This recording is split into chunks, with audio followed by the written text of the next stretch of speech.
Over the past 10 years, I've raised more than $100 million for private equity investments, and this has given me unique access to the world of hyper-successful and incredibly wealthy people that operate on a level most people can't even imagine. In this video, I'm going to break down the 9 laws I've learned from the top 0.001%. Now, you probably heard about some of these, but most of them not so much. And the reason for this is that these are pretty closely guarded secrets that no one really ever talks about. Now, this isn't going to be a video about cold plunges and work-life balance. Nothing like that at all. In fact, these are going to be 9 laws that will help you do everything ranging from making faster and more accurate decisions to how to speak at an upcoming Tony Robbins event. All right, so let's dive right in. Number 1, destroy your mental income ceiling. Now, I grew up believing that I was a lazy, good-for-nothing slacker because I just couldn't bring myself to give a damn about any of the things society told me to care about, including getting good grades in school. In fact, during my freshman year of college, I was getting my butt kicked in by this macroeconomics class. I slogged through the semester, did the homework, went to the labs, and all of that. But at the end of the day, whether I passed or failed would ultimately come down to the final. Now, I knew this going in, and so I did the calculation and found out I only needed to get a 76% on the final to actually pass the class. Like always, I crammed the pretest study guide for a few nights and then went into the final and hoped for the best. After the exam, I remember coming back to my computer, logging in to check my results, and bam, there it was. I got a 76 exactly. Now, immediately, the first thing that came to my mind was Billy Madison saying, "I am the smartest man alive!" Why? Because if I had gotten one more question wrong, I would have failed. What's more, if I had gotten one more question right, from my perspective, I would have wasted my time getting a better than a passing grade. And this, in a nutshell, is how I lived my life at the time, doing the absolute bare minimum amount of work to just squeak by. And because that's how I lived my life in school, I basically accepted that I was a slacker, which put a mental ceiling on how successful I could be. Now, maybe for you, it's not the feeling like you're a slacker. Maybe you're in a career right now where you don't really see a path to make a lot of money. Or maybe you've tried a few things and you've only had moderate success, and so you feel yourself starting to accept that this is how the rest of your life is going to go. So regardless of where you're coming from, let me be the one to tell you, you can shed your former identity and remove that mental ceiling in an instant. And you do this through reprogramming your mind. So regardless of the number, if you don't see a path where you could make $100,000 a year or $500,000 or $1 million, just know it's all mental clutter. Like I said, it's just programming that can be deprogrammed through execution. So regardless of your background, regardless of the self-talk you might have put yourself through in the past, you can put it all behind you. Because if you follow the rest of the rules, especially what I'll outline in number 4, you'll quickly realize that it doesn't matter where you're starting from. You can run circles around your former self just like I did.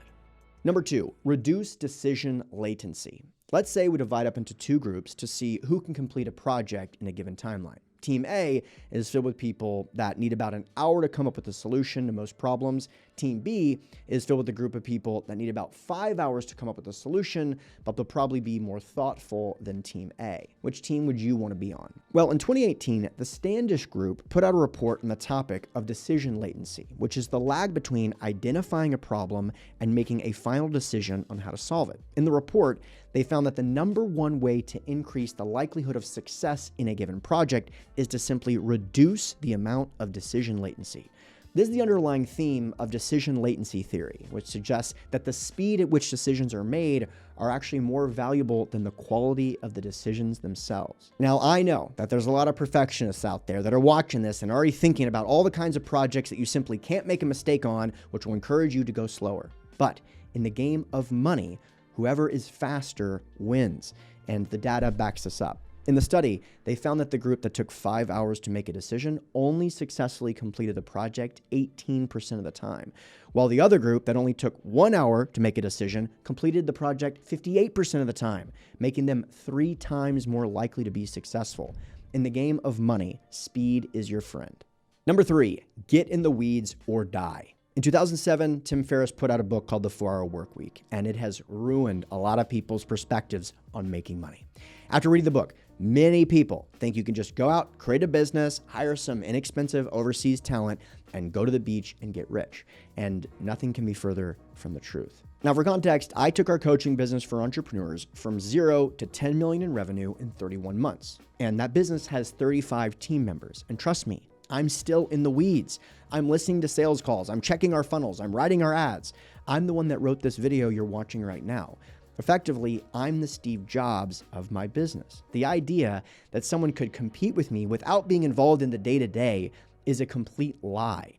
So stop looking for the easy way out. Sure, it's possible to stay out of the weeds, but it will not get you rich. Number 4, act with a sense of urgency. In 2021, I hired someone who had all the technical skills we needed to succeed. They loved the role, and I actually really liked them personally, but they had one tragic flaw. They were just painstakingly slow. They were slow to respond to emails, slow to start projects, even slower to finish them. Now, this was my fault for bringing them on, but as you probably imagine, it didn't turn out well, which I'll explain in a second. Now, having worked with over 500 entrepreneurs, I've worked with people from different cultures, different professional backgrounds, different upbringings.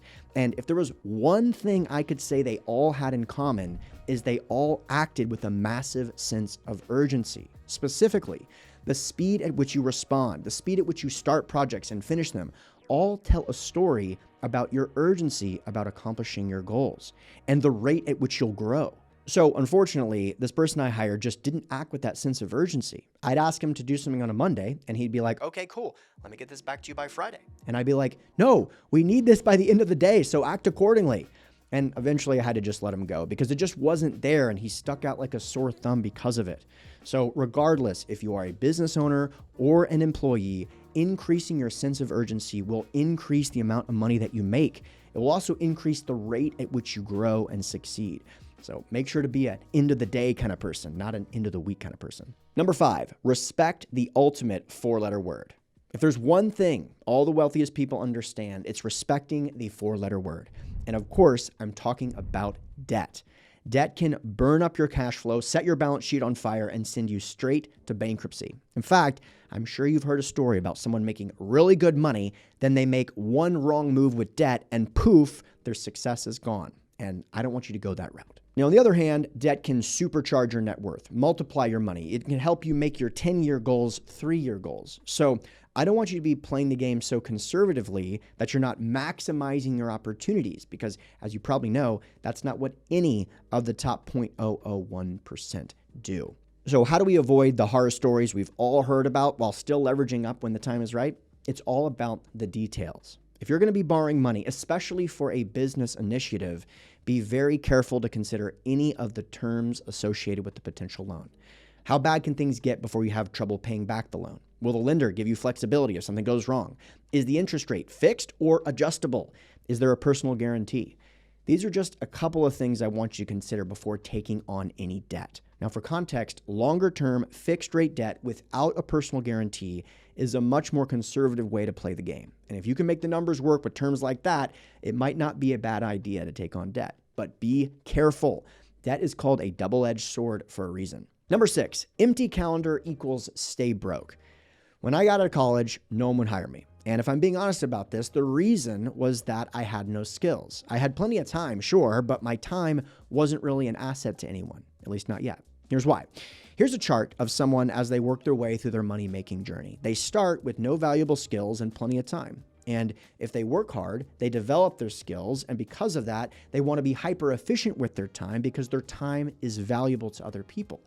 Now, we'll talk more about this chart in number 7. Now, I quickly understood that if I wanted to get ahead in the money game, I needed to take the one asset I had, time, and leverage it to learn skills at a high level so that I could bring value to other people. Essentially, I needed to move from over here to over here as fast as possible. My first step was to find out who knew what I wanted to know, where they were, and I would just go there.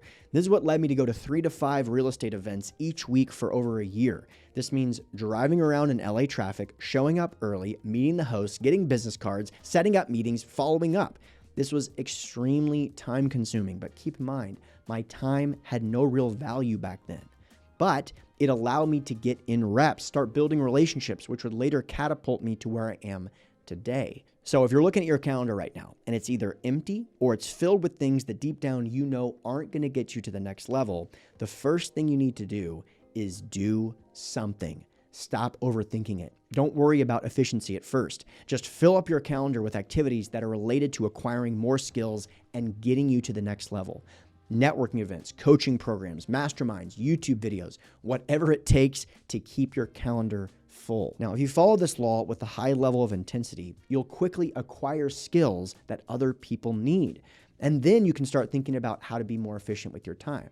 But the only way to get to this point is just from brute force, at least at first. That's how you eventually transition from having a blank calendar to your calendar being so filled that you have to say no all the time. Now, on the other hand, if you keep staring at a blank calendar, overthinking things, and just hoping opportunities will come to you, you're probably going to stay broke forever. Number 7, learn how to add value to $100 million people. And number 6, we talked about what to do if your calendar is empty and you don't really have any skills. Now, we're going to talk about how to add value to uber rich people who have very limited time and how you can speak at the next Tony Robbins event. And both of them have to do with the exact same principle. Again, here's the chart that shows people with a ton of time and no skills over here. And over here, we have people who have extremely valuable skills, but they have no time to waste. Now, one of the best ways to make yourself rich is to solve the problems of the people that are over in this category over here. The problem, though, is that the very act of taking these people's time is a cost to them that the people over here can't even imagine. And I'll tell a story that paints the picture. So I saw that a friend of mine, Pace Morby, recently did an event with Tony Robbins, who is a billionaire who has a notoriously jam-packed back-to-back calendar. In fact, Tony is so busy, he frequently uses a helicopter as a daily driver. That's not a joke, by the way. So I asked Pace, hey man, how'd you link up with Tony? And he told me he's in a mastermind with Dean Graziosi. And in the mastermind, he found out Dean and Tony have a problem in one of their businesses. And rather than reach out to Dean and ask him, hey, how can I add value? He actually just reached out to Dean's team directly and worked with them for 6 months to solve the problem. And they did it. And it saved Dean millions of dollars. Now, Dean and Tony didn't even know that this was happening until it was over. So think about how that could impact someone. Like, this experience created a relationship that later led to Dean and Tony and Pace all doing an event together. So what's the punchline? To solve rich people's problems, remember that their calculation of how valuable something is heavily dependent on how much of their time it takes, and act accordingly. Number 8, view the world through probabilities. From around 2003 to 2007, I played something like 1 million hands of poker, and I learned a lot of lessons from that game. But the thing I think most applies to the money-making game is viewing your decisions through the lens of probabilities. Let me give an example. One of my most memorable pots ever played was a 3-way pot, and I had 8-9, and the flop went 8-8-9, basically a total jackpot for me. Now, the player before me went all in for $1,000. I called for $1,000, and then a player after me called for $1,000 as well. We turned over the cards. The player before me had pocket aces. I had 8s full of 9s, and the player after me had jack 8, so he had trip jacks. And I'm looking down at this massive $3,000 pot, which was one of the biggest I had played at the time, excited to win.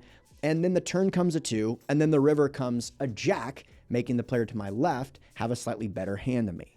Now, in this scenario, it's clear that the winning player just got lucky. I mean, after all, I would have made the exact same decision on the flop, even if the cards were face up. So what does this have to do with getting rich? Well, if you're going to make a lot of money, you've got to get in the habit of making more accurate and better decisions and thinking about your decisions more analytically. What I have found is that most people forget that the world is probabilistic in nature. They have a tendency to view the world in terms of cause and effect, and they use hindsight to figure out whether or not they made the right decision or not. But this will cloud your judgment and lead you to make very poor decisions in the future. So to train yourself to avoid this, it's important to understand that the outcomes of your decisions are probabilistic. And when you go to make a decision, it's a good idea to establish all the potential outcomes and then establish a probability of each potential outcome, just in your own mind. The very act of thinking like this will help you dramatically. Then, when you make a decision, you can see how things play out. And over a large enough sample size, you can learn more about your own internal biases and then adjust accordingly. But trust me, completing this exercise will pay off quickly because your decision-making processes are the key to making you more money. Number 9, passive income is a myth, at least mostly. All right, if you spend enough time on YouTube, you've already seen a billion videos about making passive income. But let me ask you, have you actually made any? Probably not. And there's a reason for this. And it's what I call the passive income paradox, and explains why you never have and never will get rich from passive income.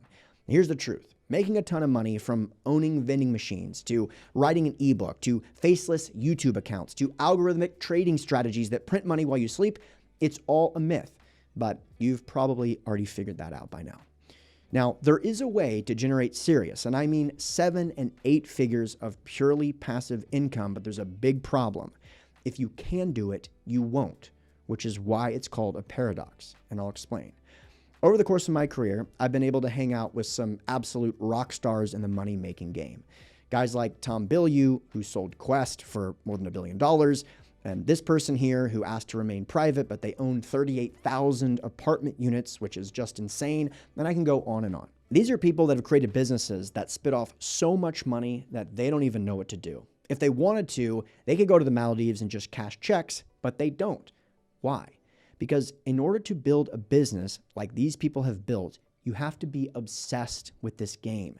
You've got to be in love with your business. You've got to be in love with your clients. If not, you'll never be able to create a business that actually scales to the level where it can become purely passive. I'll put it another way. If your number one goal is to create passive income for yourself, and that's your true north, and that's how you make your decisions, not only are you not going to create any passive income, you're not going to create any real income at all.